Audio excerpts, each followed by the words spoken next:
உணர்த்துவது.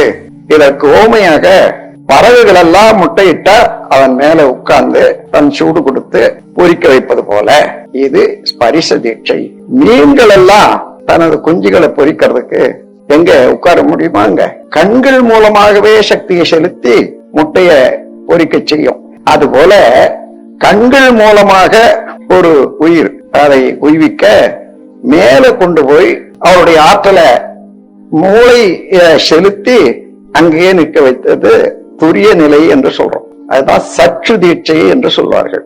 சற்றுன்னா கண்ணு. கடைசியாக ஆமைகள் எல்லாம் தண்ணியில முட்டை போட்டு காப்பாற்ற முடியாது. அது முட்டை போடுற போது வெளியே வந்துடும், மணல்ல போய் முட்டை இட்டுடும். ஆனா தண்ணியில தான் அது வாழணும். அங்க இருந்தபடியாக நினைவாற்றல்னாலேயே அதை செலுத்தி அந்த உயிர் சக்தியை செலுத்தி அதை பொறிக்க செய்யும் என்றதை கண்டுபிடிச்சாங்க.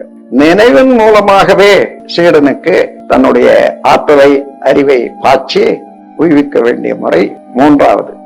வாழ்க வையகம், வாழ்க வளமுடன்.